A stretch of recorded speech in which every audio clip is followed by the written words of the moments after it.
नमस्कार। टेलिभिजन हेरेर बसिरहनु भएका सम्पूर्ण दर्शकवृन्दहरुमा म अनिता हार्दिक स्वागत तथा अभिवादन व्यक्त गर्दछु। कार्यक्रम एनआरएन भोइसलाई सोल्टी एजुकेसन कन्सल्टेन्सीले प्रायोजन गरेको छ। यदि तपाई पनि जापान जाने सोच राख्दै हुनुहुन्छ र उचित परामर्शको खोजी गरिरहनु भएको छ भने तपाई सम्पर्क राख्न सक्नुहुन्छ कालिका स्थान स्थित सोल्टी एजुकेसन कन्सल्टेन्सीको कार्यालयमा। कार्यक्रममा हामी प्रवासमा रहनुभएका प्रवासी नेपालीसँग सम्बन्धित विविध जानकारी यहाँहरूलाई दिँदै आएका छौं। आउनुहोस् कार्यक्रमको सुरुवात गरौं प्रवासमा रहनुभएका प्रवासी नेपालीहरूसँग सम्बन्धित समाचारबाट। नेपालको वैदेशिक रोजगारीको प्रमुख गन्तव्य बनिरहेको मलेसियाले नेपाललाई 1 वर्षभित्र थप 2 लाख जनालाई रोजगारीको अवसर उपलब्ध गराउने भएको छ। नेपाल र मलेसियाका उच्च सरकारी अधिकारी बीच श्रम तथा रोजगार मन्त्रालयमा भएको वार्तामा मलेसियाले सुरक्षा, कृषि र औद्योगिक क्षेत्रमा थप 2 लाख नेपाली कामदारलाई रोजगारीका अवसर दिने सहमति गरेको हो। मलेसियाको श्रम मामिला समेत हेर्ने त्यहाँका गृह मन्त्री अहमद जालिद हमिद र श्रम तथा रोजगार राज्य मन्त्री टेकबहादुर गुरुङ नेतृत्वको 2 मुलुक बीचको उच्च स्तरीय वार्तामा नेपाली श्रमिकको व्यवस्थापन, उनीहरूको सेवा सुविधा लगायतको विषयमा समुचित सम्बोधन गर्न द्विपक्षीय कार्यदल गठनको सहमति पनि भएको थियो। नेपाली श्रमिकलाई मलेसियामा सरल रूपमा बढी संख्यामा रोजगारीका अवसर उपलब्ध गराउन तथा उनीहरूलाई कुनै किसिमका समस्या हुन नदिन र समस्या उत्पन्न भए तत्काल त्यसको निराकरण गर्न पारस्परिक श्रम समझदारीमा प्रवेश गर्न पनि दुवै मुलुक राजी भएका छन्। हङकङ नेपाली ताइक्वान्डो संघको 12औं वार्षिक उत्सव 30 मार्च 2014 का दिन काउलन पार्क स्पोर्ट्स सेन्टरमा भव्य रूपमा सम्पन्न भयो। प्याट्रन इन्स्पायरिङ खेलको आयोजना गरिएको उक्त उत्सवमा 17 वटा ताइक्वान्डो संगठनका 400 जना प्रतिस्पर्धीले सहभागिता जनाएका थिए। बिहान 9 बजेबाट प्रारम्भ भएको खेलमा पुरुष र महिला समूहका खेलाडीले दुवै तर्फ खेल खेलेका थिए। खेलमा नेपाली, चिनिया, फिलिपिन्स, इन्डोनेसियन र भारतीय लगायतका खेलाडीहरूको उपस्थिति रहेको थियो। नेपाली वाणिज्य दूत महेश प्रसाद दाहाल प्रमुख अतिथि रहेको उक्त कार्यक्रममा हङकङ ताइक्वान्डो संघको चेयरम्यान डाक्टर सिंह लगायत विभिन्न संघ संस्थाका प्रतिनिधिहरू अतिथिको रूपमा उपस्थित भएका थिए। फोरेनर्स हङकङ ताइक्वान्डो संघ सर्वोत्कृष्ट पहिलो उपाधि हात पार्न सफल भयो भने एभरेस्ट ताइक्वान्डो एकाडेमी र न्यू जेनेरेसनले क्रमशः दोस्रो र तेस्रो स्थान हासिल गरेको थियो। कोरियामा एक नेपालीको मृत्यु भएको छ। राजधानी सियोलबाट 33 किलोमिटर टाढा पर्ने योङगिन शहर नजिकै कार्यरत पोखरा 15 का चन्द्रबहादुर कुँवरको मृत्यु भएको हो। 40 वर्षीय कुँवर बेकबोङ नामक बंगुर फर्ममा कार्यरत थिए। योङगिन प्रहरीले सियोल स्थित नेपाली दूतावासलाई लेखिएको पत्रमा मंगलबार राति 8:50 जाँदा उनी आफ्नै कोठामा मृत अवस्थामा भेटिएको उल्लेख गरिएको छ। पोस्टमार्टमका लागि अस्पतालमा शव पठाइएको पनि पत्रमा जनाइएको छ। नेपाल अमेरिका पत्रकार संघ नेजाको पहलमा नेपालका वरिष्ठ पत्रकार चन्द्रबहादुर गुरुङको मृगौला रोगको उपचारका लागि 2,61,000 रुपैयाँ सहयोग संकलन गरिएको छ। नेजाद्वारा मार्च 30 तारिक न्युयोर्कको 76 स्ट्रिट ज्याक्सन हाइट स्थित वसन्त डान्स सेन्टरमा आयोजना गरिएको फन्ड रेजिङ कार्यक्रमबाट उक्त अनुदान रकम संकलन गरिएको हो। पत्रकार गुरुङ हाल भारतको नयाँ दिल्ली स्थित एपोलो अस्पतालमा मृगौला प्रत्यारोपणका लागि भर्ना भएका छन्। वरिष्ठ पत्रकार गुरुङ ज्वाला साप्ताहिकको पूर्व प्रकाशक, सम्पादक तथा राजधानी दैनिकको कार्यकारी सम्पादक हुन्। शेर्पा किदुङ अमेरिकाद्वारा बौद्ध मार्गीहरूको महान पर्व ग्याल्बो लोसार सांस्कृतिक कार्यक्रम गरी सम्पन्न भएको छ। मार्च 22 तारिक न्युयोर्कको क्वीन्स स्थित द मिकेल लाजियोको पार्टी हलमा विविध सांस्कृतिक कार्यक्रमको साथ लोसार पार्टी आयोजना गरिएको थियो।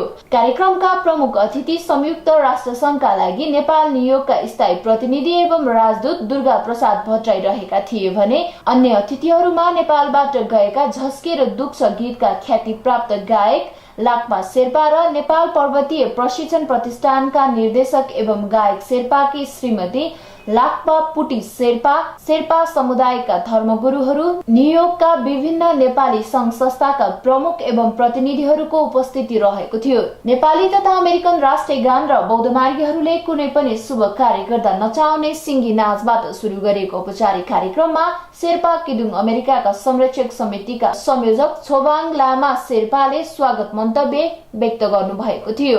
किदुङका महासचिव साङदेङ शेर्पाद्वारा कार्यक्रमको बारे उल्लेख गर्दै सञ्चालित उक्त कार्यक्रममा किदुङका अध्यक्ष आङ गेल्जिङ शेर्पाले किदुङको गतिविधि र भावी कार्ययोजना बारे प्रकाश पार्नु भएको थियो।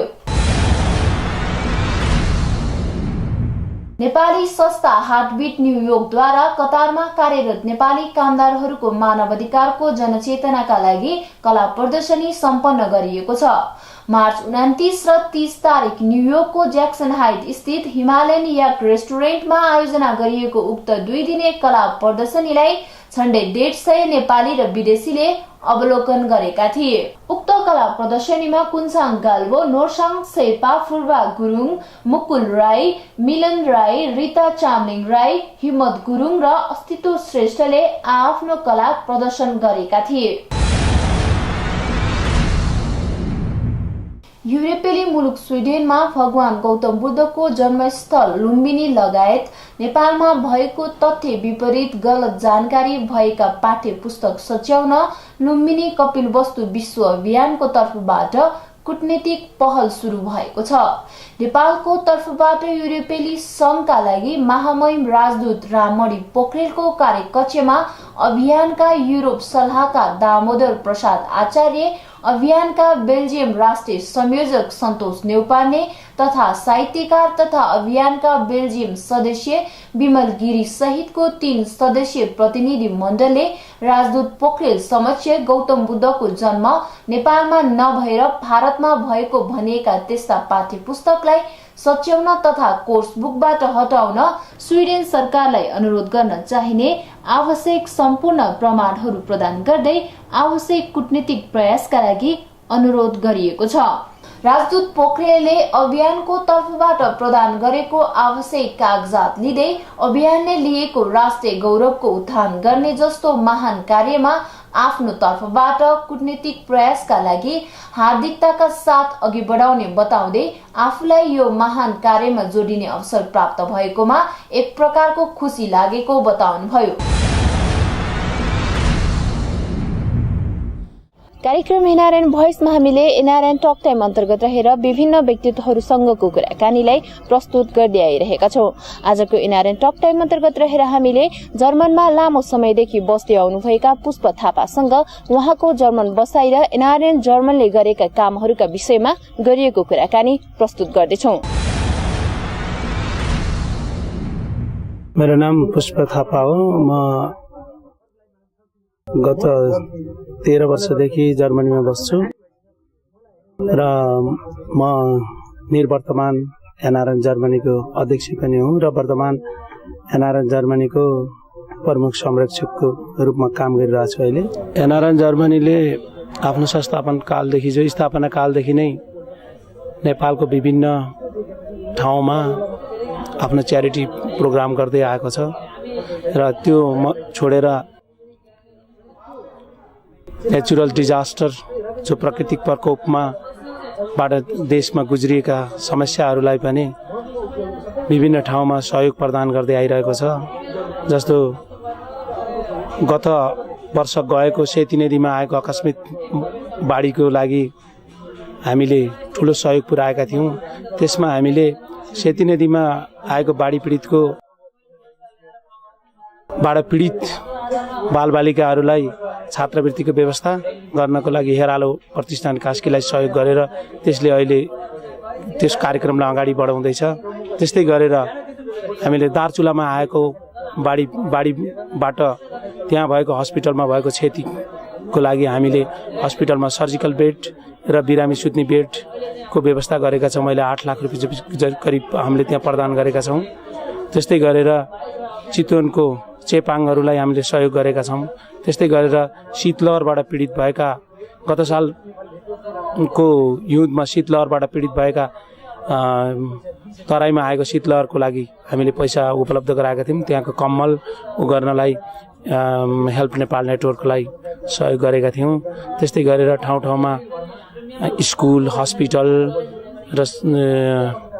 र अरू धेरै च्यारिटीहरूको काम गर्दै आएका छौँ। त्यस्तै गरेर एकजना बालिका सरिता डीसीको लागि हामीले उपचार खर्च भनेर 2 लाखभन्दा चान्चुन नेपाली रुपियाँ उपलब्ध गराएका थियौँ।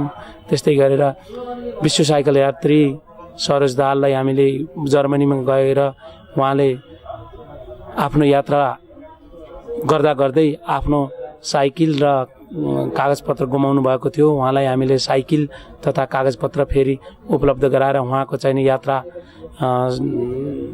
निरन्तर गर्नलाई एनआरएन जर्मनीले आर्थिक 2 लाख करिब 2 लाख रुपियाँ सहयोग गरेर उहाँले चाहिँ फेरि आफ्नो यात्रा निरन्तर गर्नुभएको थियो। त्यस्तै गरेर हामीले कलाकारहरूलाई विभिन्न कलाकारहरू जर्मनीमा जाने गर्छन्। नेपाली कलाकारहरू नेपाली संस्कृति र कलालाई प्रवर्धन गर्नलाई हामीले उहाँहरूलाई बोलाएर नेपाली कला संस्कृतिलाई त्यहाँ देखाउने गर्ने गर्छौँ र त्यसबाट नेपालको कलाकारिताहरूलाई पनि आर्थिक सहयोग पुग्ने र हामीले विदेशमा बसेर पनि नेपाली कलाकारहरूको सहयोग गर्न सकिने र हामीले हाम्रो नेपाली संस्कृति कला क्षेत्रलाई चाहिँ नि राम्रोसँग विदेशमा पनि प्रवर्धन गर्न सकिने एउटा चाहिँ बाटो बनेको छ। त्यस्तै गरेर हाम्रो भाषा नेपाली भाषालाई पनि विदेशमा कसरी बचाएर राख्ने, अहिले न्यू जेनेरेसन जुन हामी पहिलो जेनेरेसन हौँ त्यो भन्दा पछि फेरि हाम्रा छोरा नातिहरू अहिले जुन हुँदै गइरहेछन् तिनीहरू सेकेन्ड जेनेरेसन हुन्। सेकेन्ड जेनेरेसनले प्रयास गरेर नेपाली भाषा नबोल्ने गर्छन्। त्यसको लागि पनि हामीले नेपाली भाषा बोल्नुपर्छ, सिकाउनुपर्छ भनेर एउटा कार्यक्रम ल्याएका छौँ। ठाउँ ठाउँमा नेपाली स्कुल हप्तामा खोल्ने र ती खोलेका स्कुलबाट नेपाली भाषा पढाइने र ती भाषाबाट तिनीहरू प्रभावित हुने र नेपाली गीत, नाच र सांस्कृतिक कार्यक्रम गर्न सिकाउने त्यस्तो एउटा कार्यक्रम ल्याएका छौँ।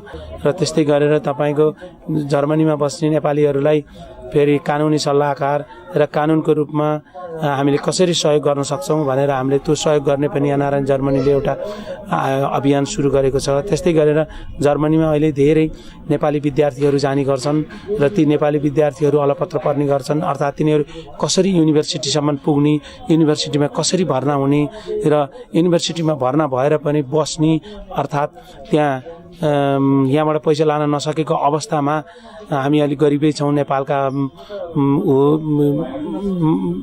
जनजीवनहरू अलिक गरिबै छ। त्यस कारणले गर्दा जर्मनीमा बस्दा कसरी हामीले पढाइ सञ्चालन गर्ने र जागिर कसरी खोज्ने भन्नेमा एनआरएन जर्मनीले इजिपथ र Nepali is living in Germany भनेर फेसबुकको एउटा खाता खोलेर त्यहाँ सबैलाई सम्मिलित गरेर हामीले सूचना प्रवाह गर्ने गरेका छौँ। जुन सूचनाले गर्दा यहाँ नेपालमा बस्ने हाम्रा भाइ बहिनीहरू जुन जर्मनीमा पढ्न आउन इच्छा जगाउनु भएको छ उहाँहरूले चाहिँ विशेष सुविधा र विशेष जानकारी पाउनु भएको छ र धेरै सम्पर्कमा आउनु भएको छ। त्यसै गरेर अपियरमा जाने हाम्रा बहिनीहरू हुन्छन् जुन 25 वर्षभन्दा तलका बहिनीहरू जर्मनीमा सांस्कृतिक आदान प्रदान अर्थात् कल्चरल एक्सचेन्जको लागि जाने हुनुहुन्छ। उहाँहरूलाई पनि जर्मनी सम्बन्धी जानकारी र कसरी जर्मनीमा जान सकिन्छ र जर्मनीमा बस्दा एकजना अपियरले आफ्नो के भूमिका हो र कसरी काम गर्ने हो, उसको के एउटा कानुनी प्रावधान हुन्छ ती भन्ने कुरामा पनि एनआरएन जर्मनीले जहिले पनि उहाँहरूलाई सहयोग गर्दै आइरहेको छ। हामीले त्यहाँ विगतका समयमा अर्थात् अहिलेको चालु वर्ष अर्थात् आउने दिनहरूमा पनि यी कार्यक्रमहरूलाई हामीले सुचारू रूपमा राख्नलाई जर्मनीका विभिन्न जर्मन सङ्घ संस्थाहरूसित मिलेर र नेपाल एम्बेसी हाम्रो जहिले पनि साथमा रहेर हाम्रो कार्यक्रमहरूलाई हाम्रा योजनाहरूलाई समन्वय गरेर हामीसित अगाडि बढिरहेको छ। त्यस्तै गरेर जर्मनीको विभिन्न ठाउँहरूमा नेपाल एम्बेसीले जर्मन नागरिक अर्थात् नेपाली नागरिकहरूलाई सुविधाको लागि कन्सुलेटहरू खोलिदिएको छ। तिनीहरूले हामीलाई नेपाली नागरिकहरूलाई के कस्तो सुविधा दिने र के कस्ता कामहरूको लागि अगाडि बढ्ने भन्ने हामीलाई जहिले पनि सहयोगको हात बढाइरहेका छन् र हामी जहिले पनि एमबेसीमा जाँदा एउटा राम्रो र उत्साहमूलक भावना हामीलाई प्रकट गर्नुहुन्छ। त्यसमा हामीलाई गर्व लाग्छ। हामी नेपाली भएर हामीलाई चाहिँ हाम्रो एम्बेसीले राम्रो गरेको छ भन्ने कुरोमा। र अर्कोतिर गएर हाम्रा नेपाली भाइ बहिनीहरू जसले जर्मनीमा पढेर जर्मनीमा शिक्षा हासिल गरेर जर्मनीमा विभिन्न क्षेत्रमा अहिले काम गरिरहनु भएको छ, विभिन्न सेवा दिइरहनु भएको छ, जसले गर्दा नेपाल देश हो भन्ने कुरो जर्मनवासीहरू जर्मनीहरूले पनि चिन्ने एउटा मौका पाउनु भएको छ। त्यस्तै गरी ब्याङ्कमा राम्रो स्थान ओगटेर ब्याङ्कमा पनि काम गर्नुहुन्छ। त्यस्तै गरेर हस्पिटलहरूमा हाम्रा नेपाली विद्यार्थीहरूले त्यहाँबाट डाक्टर भएर ठुलो ठुलो पदहरूमा सर्जनहरू भएर काम गरिरहनु भएको छ। त्यस्तै गरेर इन्जिनियरहरू नेपाली इन्जिनियरहरूले मल्टिनेसनल कम्पनीहरूमा पनि काम गरिरहनु भएको छ, जसले गर्दा नेपाली हो यो भन्ने एउटा पहिचान भएको छ। त्यस्तै गरेर जर्मनीमा सिकेका सिपहरू हामीले नेपालमा पनि ती सिप क्षमता र हाम्रो पुँजी लगानी गर्नुपर्छ भनेर यहाँ नारायण जर्मनीले विगतका समयमा ठुलो आवाज उठाउँदै आयो भने अहिले पनि ती आवाजहरूलाई बुलन्द रूपमा अगाडि बढाइरहेको छ, जसले गर्दा हाम्रा आवाजहरू मात्रै नभएर हाम्रो लगानी पनि नेपालमा भित्रिरहेको छ। त्यस्तै गरेर 5औं ग्लोबल कन्भेन्सनले हामीलाई दिएको निर्देशन आइसिसीले दिएको निर्देशन अनुसार एनआरएन जर्मनीले 6औं पोजिसनमा आफ्नो लगानी भित्राएको थियो। त्यो थियो सामूहिक लगानी गरेर नेपालमा जलविद्युत उत्पादन गर्ने, जसले गर्दा 100 मेगावाटको जलविद्युत आयोजना गर्ने भनेर एउटा चाहिने निर्देशन दिएको थियो। त्यही अनुसार हामीले पनि लगानी गरेका छौँ। अहिले त्यो चाहिने पार्दी खोला लमजुङमा काम भइरहेको छ, त्यसको हामीले पूर्ण रूपमा विवरण आइसिसीबाट पाइरहेका छौँ। त्यस्तै गरेर अहिले जस्तै नेपाल पूर्वाधार विकास कम्पनी लिमिटेडले हेटौडा काठमाडौँ सुरुङ मार्ग बनाइरहेको छ। त्यो सुरुङ मार्गको लागि पनि एनआरएन जर्मनीले विभिन्न ठाउँमा प्रतिक्रिया अन्तर्क्रिया कार्यक्रमहरू हाम्रो नेपाल पूर्वाधार विकास कम्पनीका अध्यक्ष कुशकुमार जोशीसित गरेर आयोजना गर्ने एउटा वातावरण मिलाइदिएर उहाँको प्रोग्राम के थियो कस्तो थियो भन्ने हाम्रा जर्मनीमा बस्ने सम्पूर्ण दाजुभाइ तथा दिदीबहिनीलाई उहाँले बुझाउनु भयो। र यसको जुन लगानीको कुरा छ त्यो लगानीको कुरा अहिले तीव्र रूपमा बढिरहेको छ। हामीले त्यसलाई तुरुन्तै त्यसको जुन जति सक्छौँ त्यति लगानी हामीले गर्छौँ र त्यो लगानी अहिले विभिन्न ठाउँबाट तीव्र रूपमा अगाडि बढिरहेको छ। यसलाई अझै अगाडि बढाउने कोसिस चाहिँ हामी गर्दैछौँ। कार्यक्रम एनआरएन भोइसमा हामीले प्रवासी नेपालीहरूको जीवनशैलीलाई पनि देखाउने गरेका छौं। प्रवासी नेपालीहरू जब आफ्नो देश छाडेर परदेशको यात्रा तय गर्छन्, उनीहरूभित्र आफ्नो देशको संस्कृति र संस्कार निहित हुन्छ। तर पनि उनीहरूले आफ्नो देशको संस्कृति र संस्कार नबिर्सी विदेशको शैलीमा आफूलाई ढालेका हुन्छन्। यस्तै एउटा प्रवासको जीवनशैली प्रस्तुत गर्दैछौं आजको एनआरएन लाइफस्टाइलमा।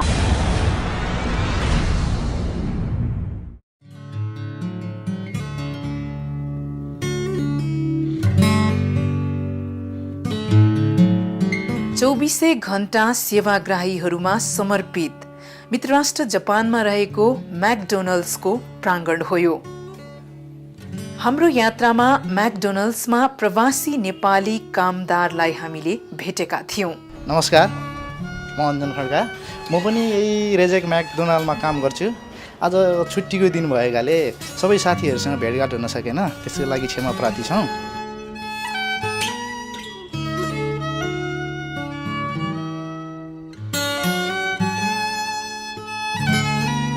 म्याकडोनल्ड्सका पारेखीहरूका लागि विभिन्न परिकारहरू बनिरहेका छन्।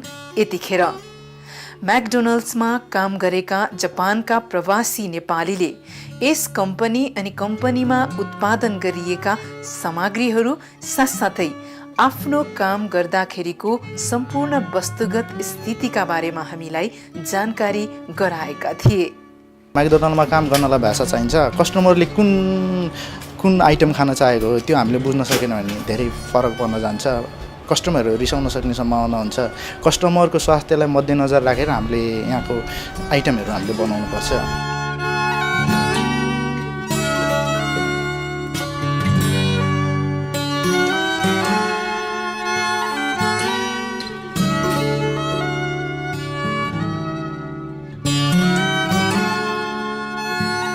परदेशको बसाई अनि रोजगारीका अवसर साथसाथै अनेकौं चुनौतीको सामना गर्दै यी प्रवासी नेपालीले म्याकडोनल्ड्समा आफ्नो रोजगारीको जीवनयापनलाई राम्रोसँग व्यतीत गरिरहेका छन्। शुभकामना छ प्रवासी नेपालीहरूको सफल रोजगारीपूर्ण जीवनयापनको। कार्यक्रम एनआरएन भोइसमा अब समय भएको छ एनआरएन इन्टरटेनमेन्टको। एनआरएन इन्टरटेनमेन्ट अन्तर्गत रहेर हामीले प्रवासमा रहनुभएका प्रवासी नेपालीहरूले विदेशी भूमिमा बिताउनुभएका रमाइला पलहरूलाई यहाँहरू समक्ष राख्दै आइरहेका छौं। आउनुहोस् हेरौं रमाइलो प्रस्तुति अबको एनआरएन इन्टरटेनमेन्टमा।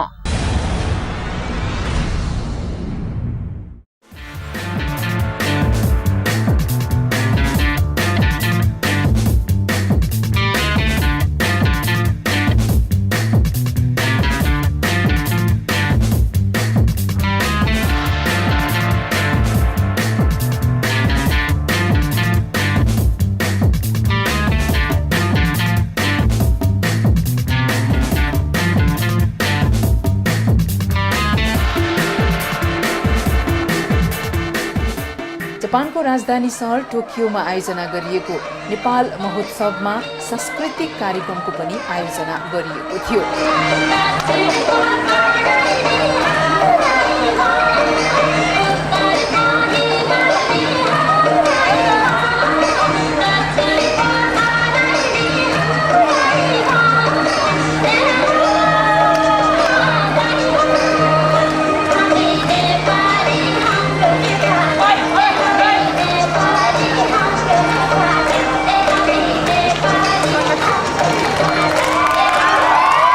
मौलिक वेशभूषा र संस्कृति झल्कने खालका नेपालका विभिन्न भेगका नृत्यहरू समेत उक्त कार्यक्रममा प्रस्तुत गरिएको थियो।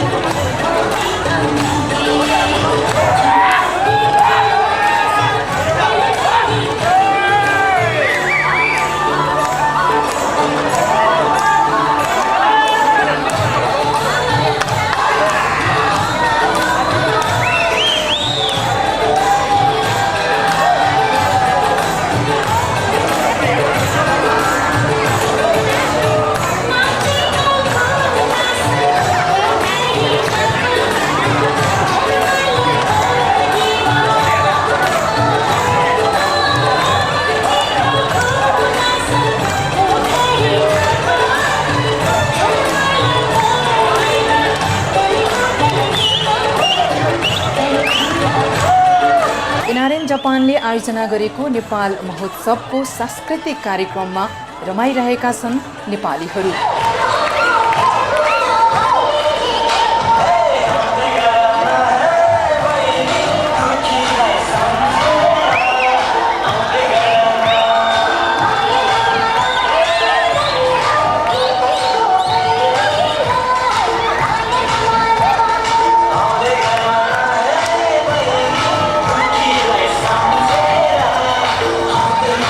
जापानका विभिन्न ठाउँमा रहेका नेपालीहरू नेपालमा रहेको भान गर्दै उक्त कार्यक्रमलाई स्वागत गर्दै रमाइरहेका देखिन्थे।